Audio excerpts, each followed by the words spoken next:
Wales, this tiny little country, 3 million people, and they just watched Wales, their national team, qualify for an international football tournament for the first time in nearly 60 years. This wasn't the first Wales team that's had a lot of talented individuals. Wales had tried and tried and tried to qualify for major international football tournaments. But the previous generations and the previous iterations didn't manage to qualify.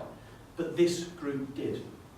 So something was different. The following year, Wales played in the tournament, that tournament they'd finally qualified for. And there were 25,000 Welsh people went to see this tournament. There were not many of the 25 or 30,000 Wales supporters that went to France for the tournament in 2016 that actually knew the players. So tens of thousands of people had voluntarily spent thousands of pounds to watch a bunch of virtual strangers play football. The players had found a way to create enthusiastic fans. That's your job. You've got to create an enthusiastic fan base. In return, the fans voluntarily gave them amazing support, competing on a world stage in this amazing tournament in which Wales reached the semi-final. And the average population size of a country that's reached the semi-final since the crash of the Berlin Wall was 46 million. So what Wales achieved was truly amazing. They achieved something that hadn't been done for 60 years. The smallest nation ever to reach a semi-final. If you look at the Welsh team themselves, they're not paid by the National Association of Wales. They're paid by their clubs. They get a tiny bit of money from the National Association, but to all intents and purposes, they were effectively volunteers. This Welsh team were volunteers.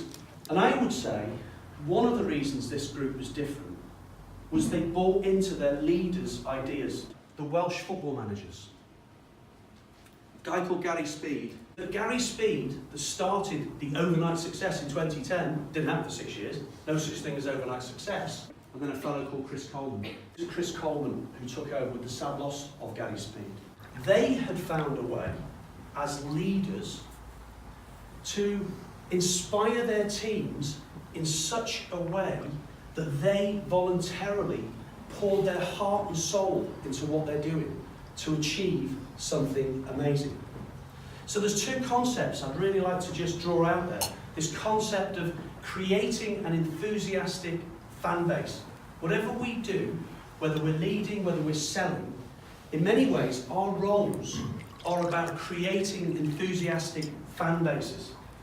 And hopefully, from those fans, some of those folks will volunteer to help us do what we're trying to do. Volunteers to help you be successful, to work with you, to work for you, to support you if they're your boss.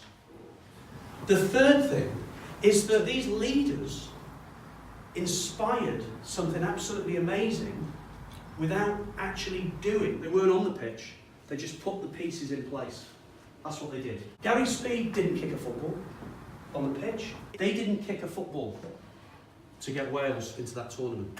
Chris Coleman didn't kick a football on the pitch. And that's what the best entrepreneurs do.